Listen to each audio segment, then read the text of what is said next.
My fiancé, Evan, the man I thought I'd marry, humiliated me at our engagement party, calling off the wedding in front of everyone and announcing he was in love with my best friend, Chloe. As I stood there, my world crumbling, I swore I wouldn't be the victim. A year later, I was the one thriving while their life had turned into a disaster. And when Evan came crawling back, full of regret, I gave him the response he never saw coming. Guys, I don't even know where to start. I've rewritten this post like 10 times because every version sounds insane. But whatever. Here goes. A year ago, I was engaged to Evan, the man I thought was my soulmate. We'd been together for 4 years, built a life together, and even got a dog. I was in deep like Pinterest boards full of wedding inspo deep. My best friend Chloe was practically family, and my world felt solid, stable, unshakable, until the night that ruined everything. Our engagement party was supposed to be magical. Think twinkle lights, a rooftop venue, overpriced catering, everything I dreamed of since I was a little girl. Evan had always been the charming, perfect fiancé, the kind that made my single friends jealous. He held my hand, kissed my forehead, and told me I was the love of his life in front of 100 people. And then, with a glass of champagne in his hand and a fake-ass regretful expression on his face, he ended it. In front of everyone. I can still hear his voice, that forced sigh, as he turned to face me like he was some tragic hero making the hardest decision of his life. "I can't do this," he said, loud enough for the room to fall into complete silence. "I can't marry you." At first, I thought it was some sick joke. My brain refused to process it. I even laughed, like a freaking idiot, because I thought there was no way this was real. But then he kept going. "I've been struggling with this for a while," he continued, gripping my hands like he was comforting me. "I didn't want to hurt you, but I need to be honest, I love someone else." The air was sucked out of the room. Someone gasped. Probably my mom. My heart pounded so hard, I thought I'd pass out. And then he said it. The words that made me feel like I'd just stepped off a cliff.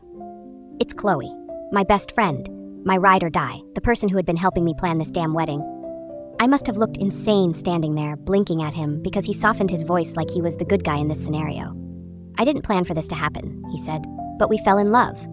Chloe, who had been standing in the crowd, actually had the audacity to step forward, eyes wide like some tragic movie heroine. "I never meant to hurt you," she whispered. "But I can't lie to you either." I wanted to throw my drink in her face. Instead, I stood there, frozen, like a glitching robot. People started murmuring, whispering, judging. Some looked at me with pity, others with sheer horror. My mom's face had gone ghost white. My maid of honor, Lisa, looked like she was ready to start swinging. And me? I did nothing. Because what the hell do you even do when your fiancé breaks up with you in front of 100 people and announces he's leaving you for your best friend? I wish I could say I had some epic, badass response. That I flipped my hair, laughed, and walked away. But the truth? I just stood there, feeling the heat of 100 eyes on me. My throat was tight, my chest burning, and for the first time in my life, I had no words. Evan kept talking, saying something about how we could still be friends, how he still cared about me, but it all blurred together. My ears were ringing, my hands were shaking. And then, without thinking, I did the only thing I could. I grabbed a glass of champagne, lifted it to my lips, and chugged the whole damn thing. It wasn't a power move. It wasn't badass. It was pure, unfiltered survival mode. The room was dead silent. Evan actually looked relieved, like I was taking it well, like I just let him go without a fight. But I wasn't taking it well. I was breaking, drowning. Lisa, my real best friend, was the one who finally snapped me out of it. She grabbed my arm and whispered, "You don't have to stay here." And that was it. My body moved before my brain caught up. I turned, walked past Evan, past Chloe, past every single person who was waiting to see if I break down. I kept walking until I was out of that venue, into the cold night air, heels clicking against the pavement. Lisa followed, so did my mom, and as soon as I was out of sight, I collapsed.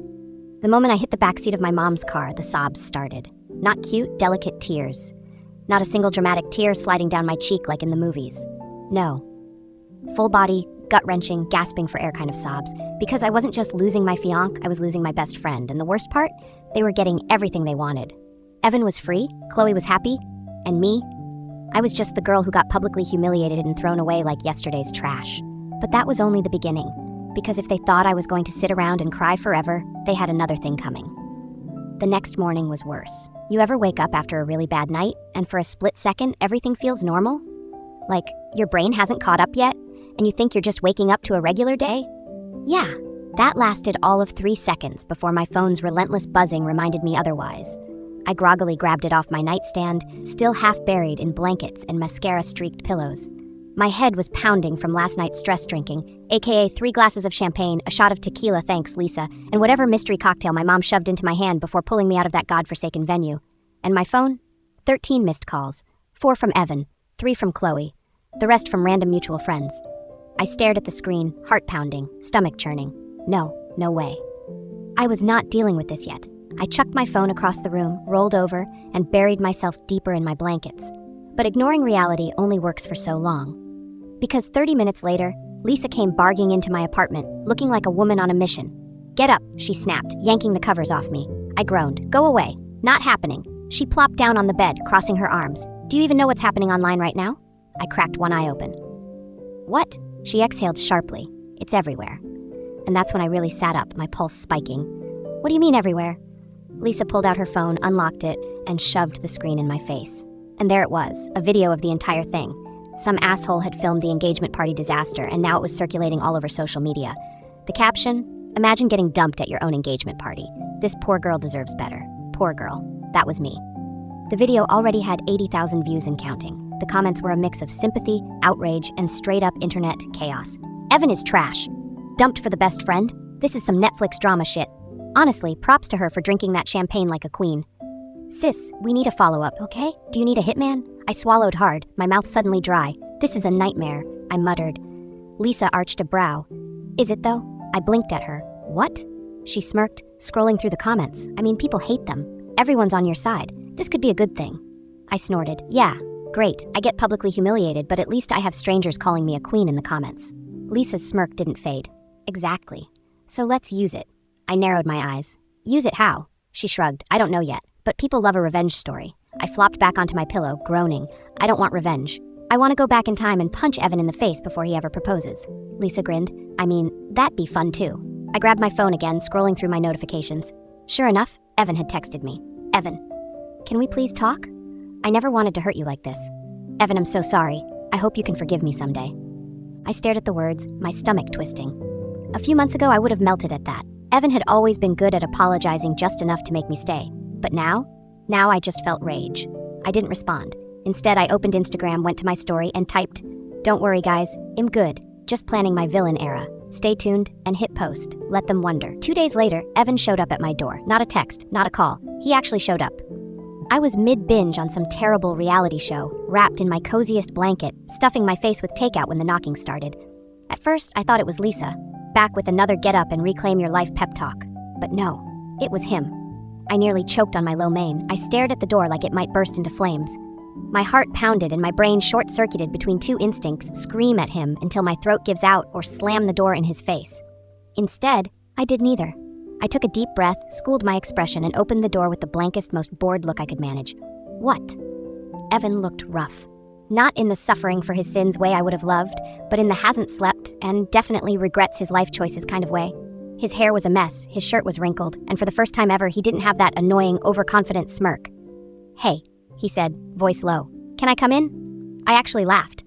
"Oh, you're serious." His jaw tightened. "I just want to talk." Talk, I crossed my arms. Talk, as in, "Hey, sorry for publicly humiliating you and replacing you with your best friend like a clearance sale item." He flinched. "Good. I never wanted to hurt you," he said, running a hand through his hair. "It just happened." Oh my God. I actually rolled my eyes. "It just happened? What, did you trip and fall into her feelings?" Evan sighed like I was the difficult one here. "I know you're angry." "Wow, do you?" I gasped, mocking. So perceptive. He exhaled sharply. Can we sit down?" "Absolutely not." I should have slammed the door then. Should have left him standing there, looking like an idiot. But something about seeing him so small, so not the guy who always thought he was in control, fueled something in me. "Say whatever you came to say and leave," I said, leaning against the doorframe. Evan hesitated, shifting his weight. "Chloe and I." He paused, like he was choosing his words carefully. "Enough things haven't been easy."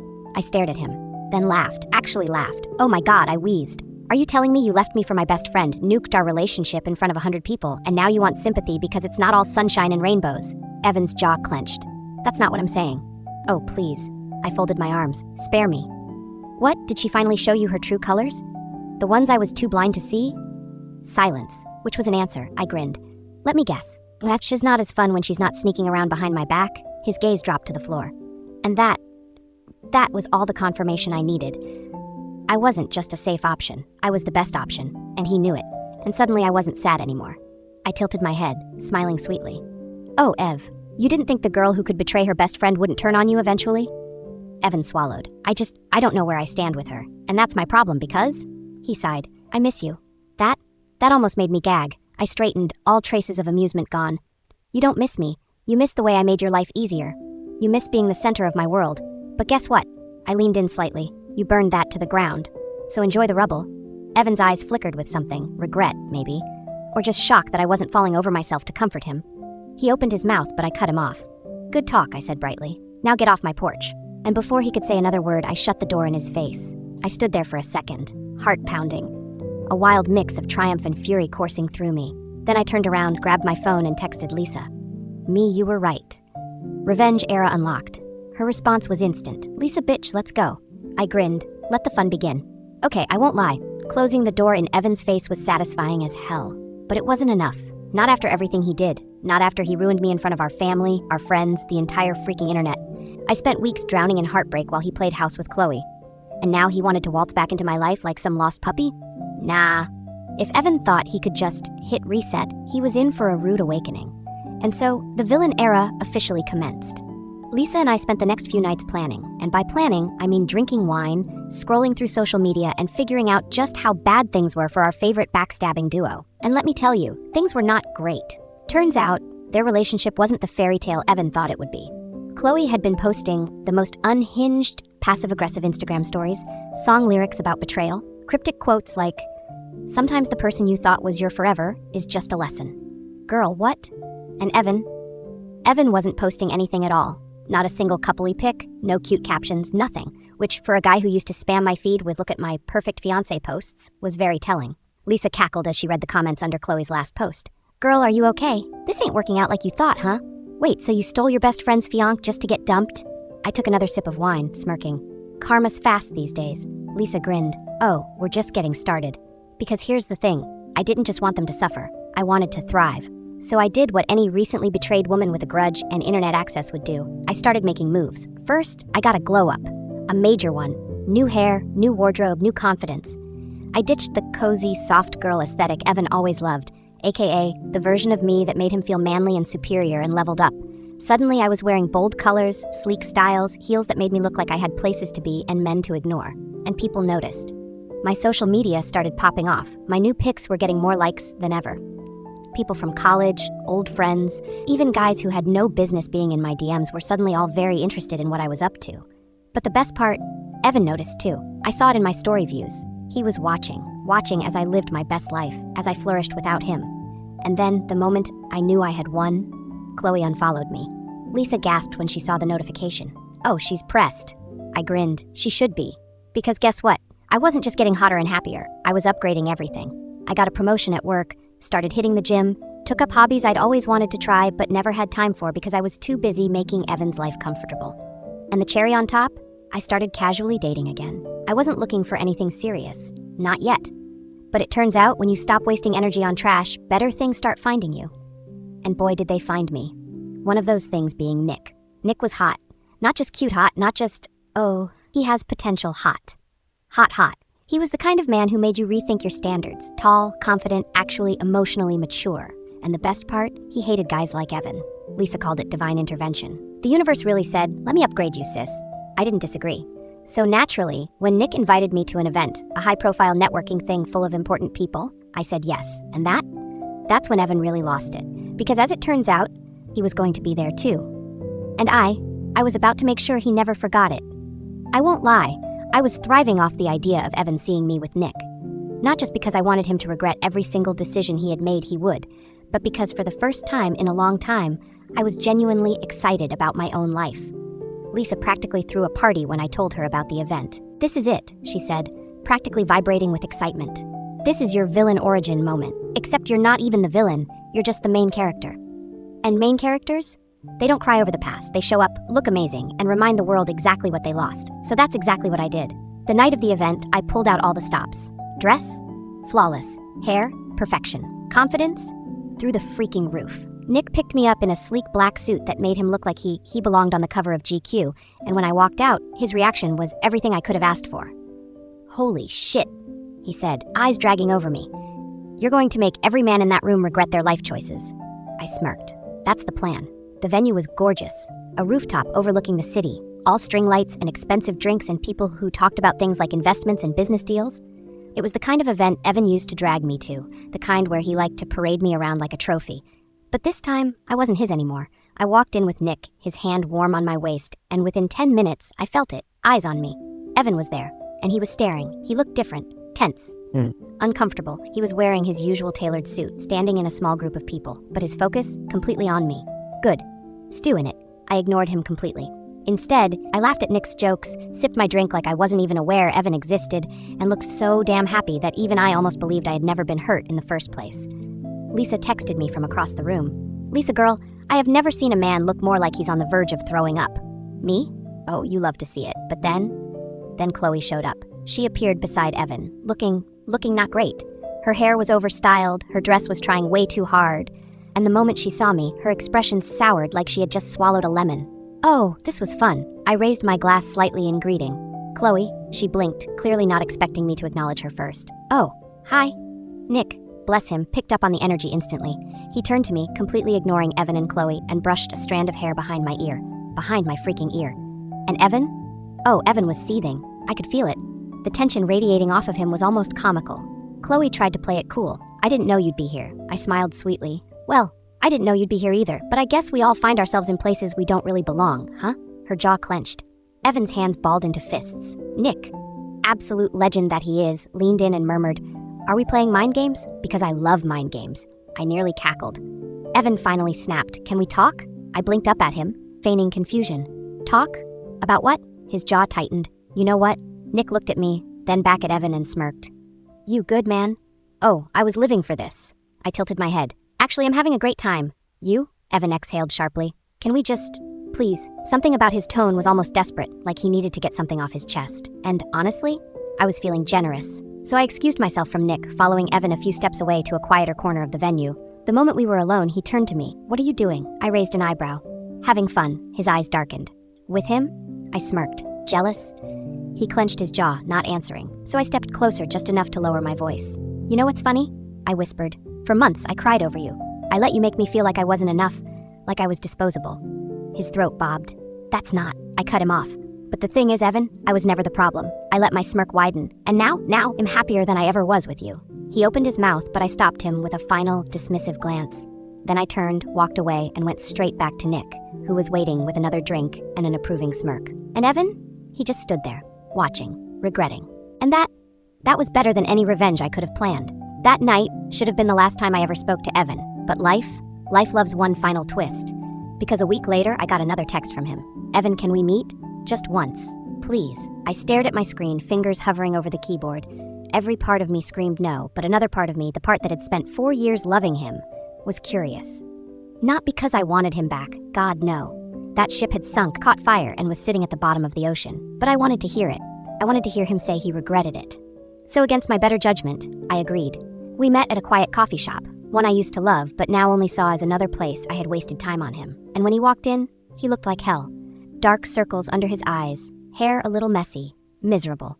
Hey, he said, sitting down. I took a sip of my coffee, giving him a once-over. You look terrible. A humorless laugh escaped him. Yeah, I waited. Let him squirm. Finally, he ran a hand through his hair and sighed. I messed up. I tilted my head. Which part? The betrayal? The public humiliation? The part where you expected me to just get over it? He flinched. All of it. Good. I let the silence stretch until he filled it. I thought I don't know. I thought what Chloe and I had was real. He exhaled sharply. Turns out she was just in love with the idea of us. I arched a brow. Shocking. A ghost of a smile flickered on his lips. But it didn't last. She left, he admitted. Said I wasn't the guy she thought I was. He shook his head. I think she expected me to be different when you weren't in the picture. I snorted. Oh, so she only liked the version of you that was lying and cheating? What a catch. He sighed. I didn't come here to defend her. No, I agreed.